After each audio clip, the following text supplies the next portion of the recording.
And we're off. What's up, folks? Happy Thursday. Happy February. January is behind us. Gotta remember to look at the old camera, not the computer underneath here. In one sense, it's like yesterday was Christmas. In another sense, my wife posted a little thing the other day. It was like, it's January 51st or whatever. Yeah, seems like an eternal month. Regardless, February's here, and this is the month of the Open. We've been talking about it a little bit, and on Leap Day, February 29, last day of the month, that doesn't exist every 4 other years. That's the day that the CrossFit Games Open is starting. It's fun. I like it. We've been working up to it. We're going to come back to that and talk about that later. But first, let's get into our principle of the week. So I've kind of also decided that these definitely work better as like review rather than preview. And so like I've been doing, probably a lot heavier on the review of this past week and just a little splash of some preview of the following week. So this week, our principle is, depending on when you're listening to this, the human body needs to mostly eat higher fat, moderate protein, and low in carbohydrates in order to survive and thrive. Now, this statement has a pretty broad spectrum of application. So, this is not a prescription, but it is a general principle that we can nuance and tease out a little bit more. So generally, we want to see, if we're looking percentage-wise, generally we want to see fat as the highest macronutrient percentage. Now, that can mean like a majority, or it could, and what I mean there is like it's massive, right? We're talking 60, 70, 80%. Or it can mean just a simple majority. What are those, congressional terms where they talk about what the majorities are? I think 51% is a simple majority. But since we're talking about three groups here, we're talking like 33.4, okay? And so the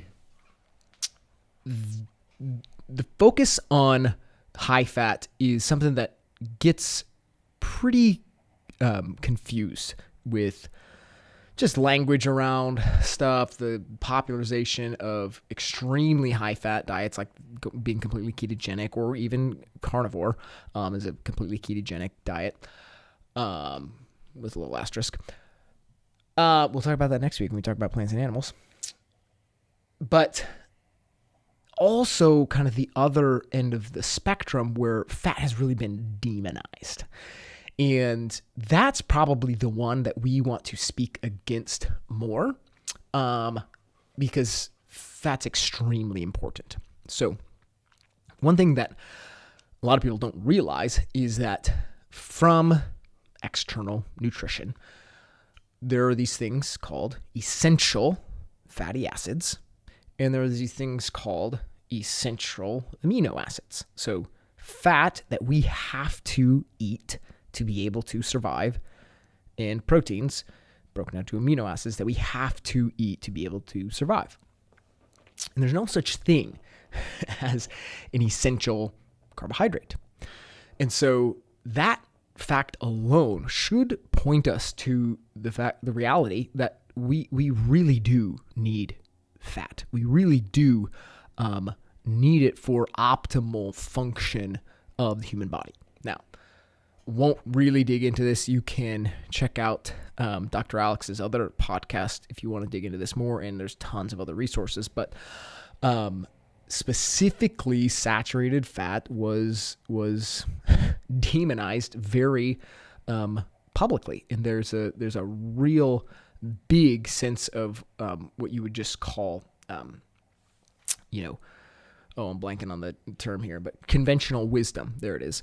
Conventional wisdom that suggests, hey, fat's bad. Hey, cholesterol's bad. And we want to avoid it, right?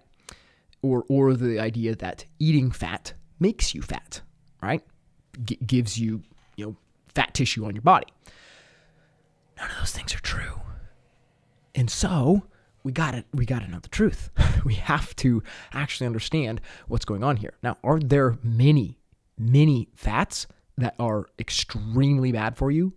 Yes. I would also say that when we, reverse back to our understanding of eating real food, one of the worst culprits of bastardizing that principle is the just outrageous amount of fats in most of our food that is just wreaking havoc on our health, specifically in the forms of seed oils and the like. So we have to understand things fully. We can't say blanket statements like fat is bad. Many fats are bad. And I would say if there's one thing I could change about anybody's diet, and I only had control over one thing, that might be it. It might be to remove all of these extremely damaging oils from your diet, and that alone could make the greatest improvement. So there's a ton more to unpack there, and if you want to, I can give you some resources on that. But in general, we got to understand that fat as a whole is not bad. It's not something to be demonized. But we do need to understand it better. Okay. Now, here's the other end of the spectrum. So the protein thing, there's more agreement on protein being necessary. So next week we're going to be talking about eating plants and animals and digging into some of that stuff. But even in like the vegan community, for example, one of the things that they really try to push is all of these different ways that you can get protein on a plant-based diet. And one of the reasons they're doing that is because they know how important it is.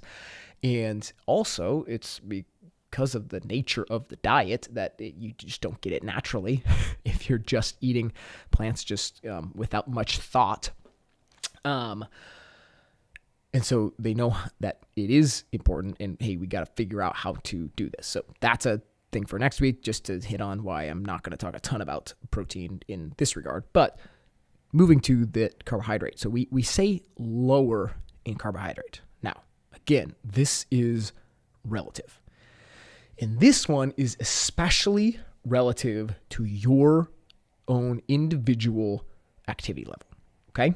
So for everybody, I want to say you do not want to eat excess carbohydrates. I would much rather you overeat on protein and fat, okay? One of those two. So with carbohydrate, we want to try to match our carbohydrate intake to our activity output, right?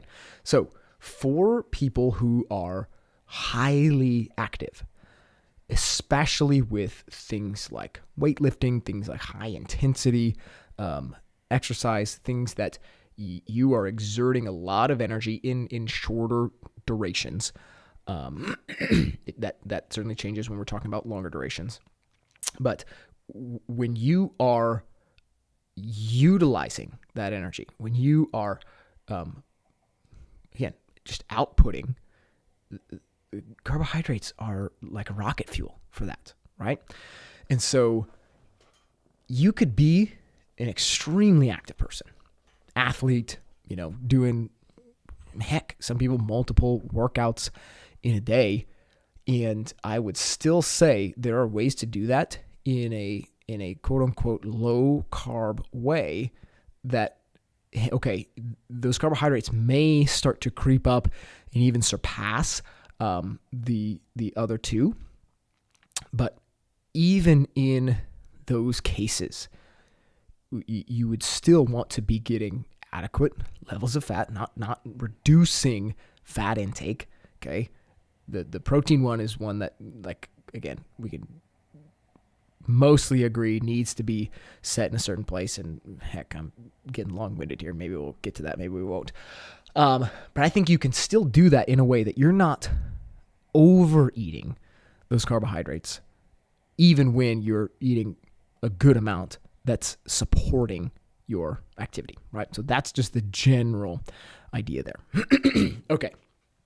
So before we even get into how do we balance these things out, the question that we started with this week was, do you even know how to identify these macronutrients? If I handed you a plated meal, could you look at those foods on there and be able to say, okay, yep, there's some carbohydrates represented here, there's some protein represented here, there's some fat represented here, right? And be able to dissect that to some degree, okay? I would say the first thing would just be the general ID, right? To know that, hey, here's a super simple one. Animal fat, right? If I gave you a ribeye and then I gave you another plate that's got like a fillet on it, you would be able to visually identify, hey, this cut of meat over here has more fat on it. This one over here is pretty darn lean, okay? Super simple one. But now, how about there's an avocado on that plate, okay? Do you know generally what the macronutrient breakdown is of that? If I've got a plate that's got a bunch of berries on it and a plate that's got a bunch of rice on it, okay? Both of those are carbohydrate sources. Do you have any idea of maybe even now the density of those two things? And then with fat, a little goes a long way. So we don't directly talk about caloric intake because the macronutrient understanding we think is more important and has a 1-to-1 correlation to calories.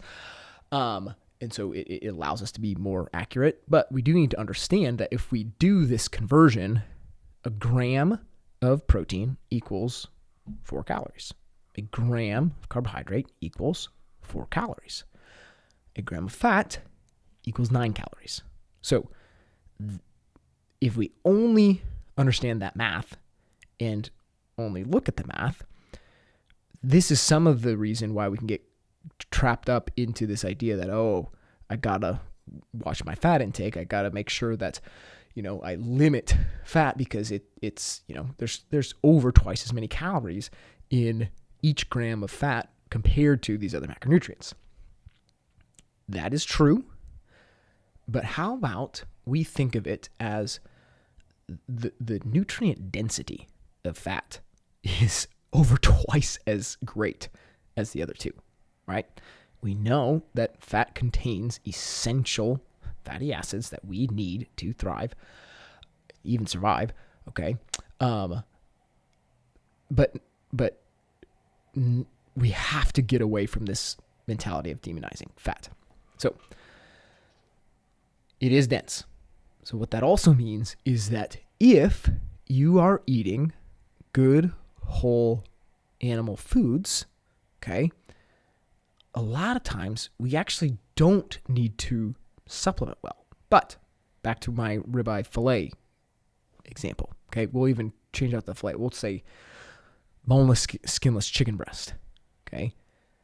Having a good understanding of macronutrients would also suggest to us that when we see that boneless, skinless chicken breast, we should have red flags going off that says, hey, this is super lean, super high protein, but there's little to no fat in that boneless, skinless chicken breast. So depending on what we're doing, so I'm also going to say, hey, animal foods should be your protein sources. Now we have an opportunity where, okay, we do need to start thinking about adding fat into a meal like that. Okay, so talked a little bit about an avocado. Avocado's primarily fat. Okay, looking at things like oils, for example. So let's say I'm not a salad eater, but a lot of people are. Okay, so let's say you've got this salad with all this green stuff, and a popular thing, it's got a bunch of chicken breasts on it. Okay, what is that meal deficient in?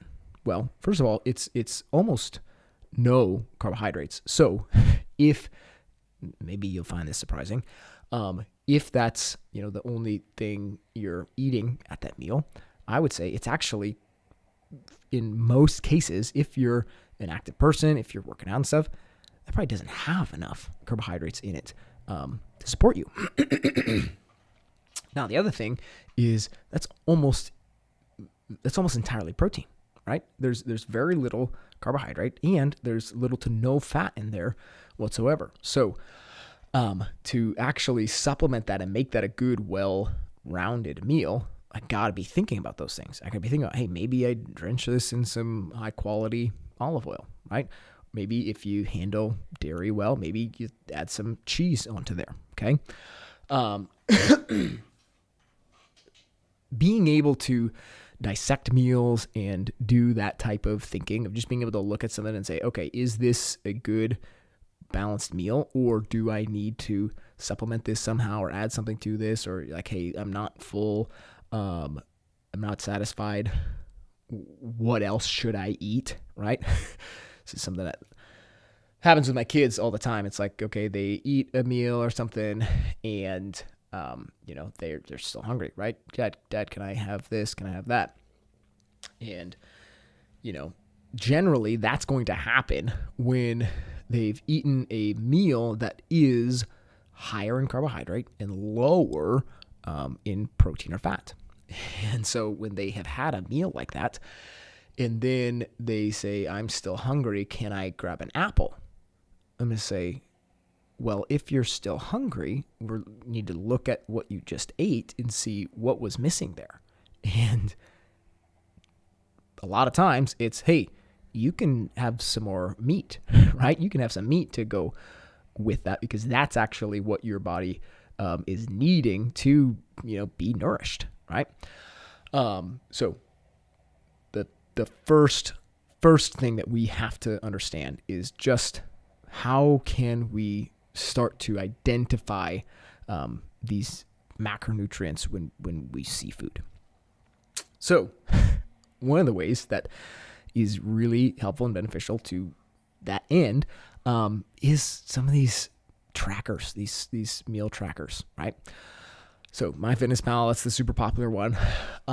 There's a lot of baggage with using that long-term and different behavioral and psychological things that happen with that. However, I think what it is absolutely best for is you being able to get some data, get some numbers behind the things that you're eating, to be able to have this plate of food, right? You look at it, you enter it in there, and be able to see instantly, okay, it's got this many grams of protein, this much fat, this much carbohydrate, and not just the ratio and breakdown of it, but also the density of it. Now we're getting into a little bit of the calorie intake and all that stuff. It is a fantastic learning tool, and I would say that's what it does best. And so if you've never used one of those tools, I highly recommend at least some short-term use of it. Some people can and do well using it long-term. A lot of people don't. A lot of people get into a lot of other issues with it.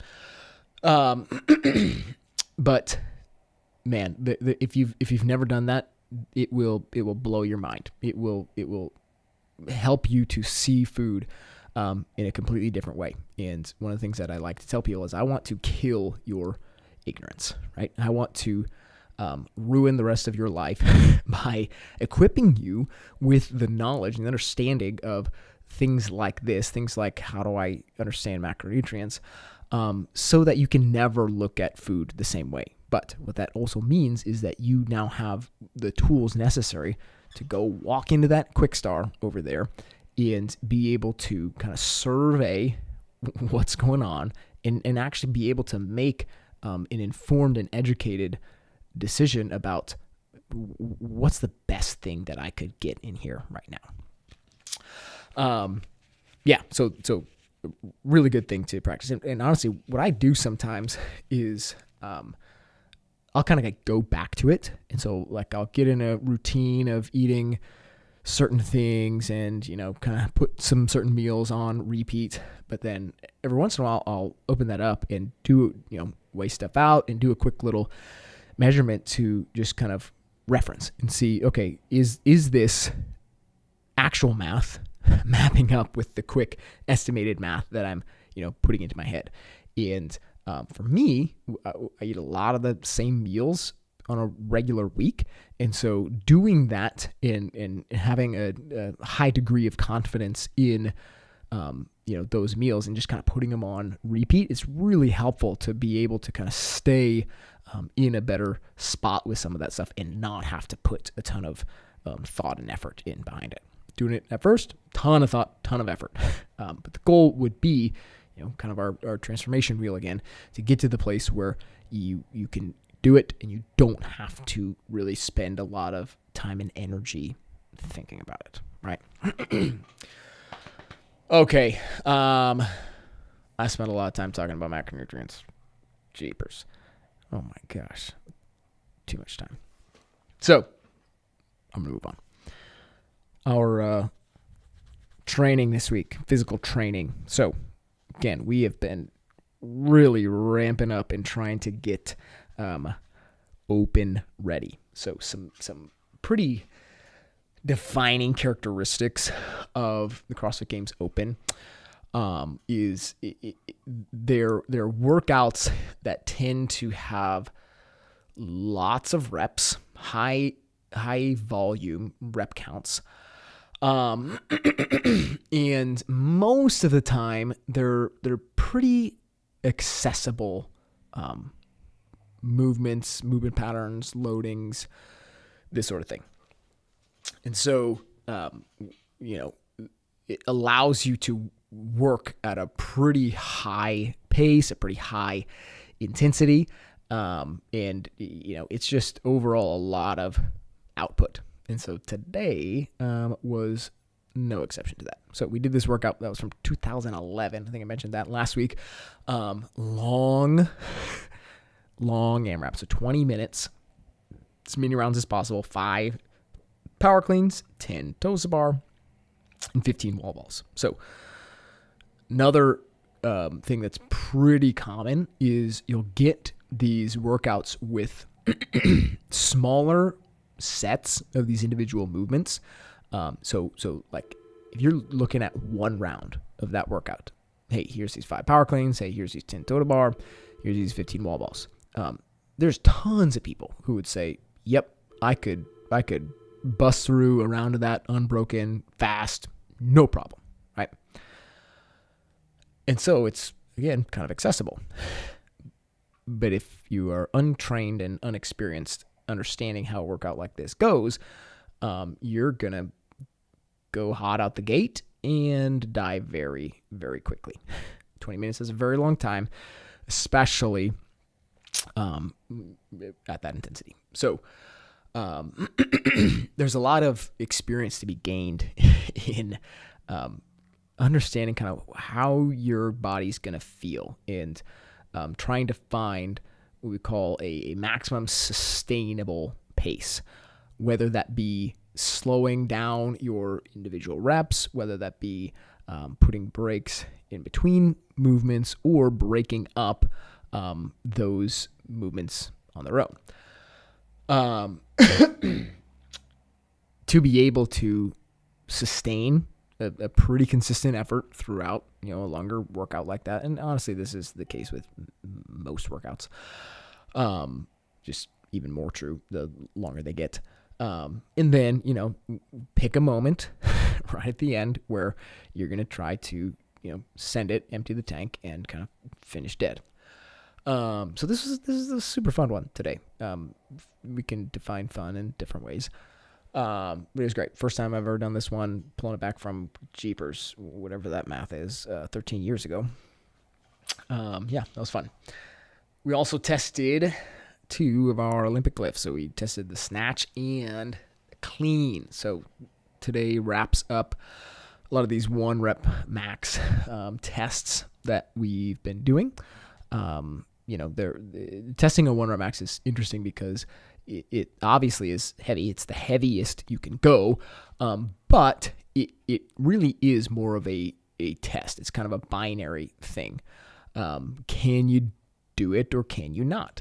And so generally, it's just kind of a different type of breakdown on the body. It's not a,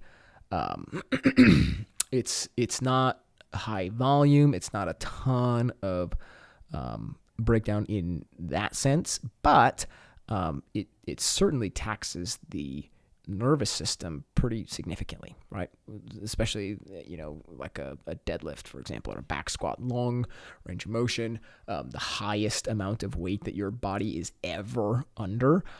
You get done doing that and you just feel like, holy crap, like, what did I just do? Your nervous system is freaking out because it's like essentially the primitive response that you're getting is like, hey, I just got really close to dying. You almost killed me doing that thing.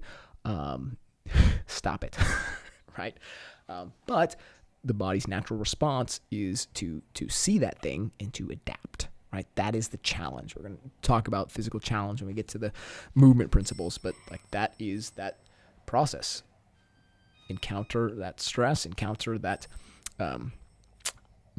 that challenge for the body to adapt and get better, to increase your capacity, all this stuff. Cool. I am going to fly through this now. So next week, where's my notes? There it is. Next week, similarly, pulling out a workout from 2018, another 20-minute AMRAP with some total bar, some dumbbell hang clean and jerks, and some rowing. We're going to have a way different feel than today. Told somebody today that there's no place to hide on a workout like we did today. On this one, you've got some opportunities to pace a little bit, especially having that row in there. You've got some opportunity to potentially pick a pace where you can actually go hard on those other 2 movements and then maybe recover on the row, right? Whereas like none of those movements allowed you to do that today. So that'll be fun.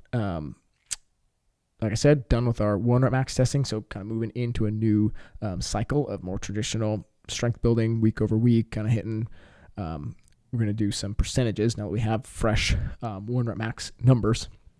So hopefully we can have more accurate percentage work, but more volume is going to increase on some of those heavier lifting days, doing a front squat and a strict overhead press, as well as stuff we always have, maintenance work on opposite days there. All that stuff's staying the same. So let's see. Got a different sweatshirt on here. The green one. You can get yourself one. newcity.fitness/store. Get yourself a green hoodie, just like this. If you're not signed up for the email, get on the list, man. At the bottom of the webpage, there's a little thing in there. Sign up for updates, all that stuff. You'll get an email whenever one of these videos goes out. So just sign up for that. All right. Also sign up for the open. Dang it, I didn't do that. I should do that. That's all. Talk to you next week.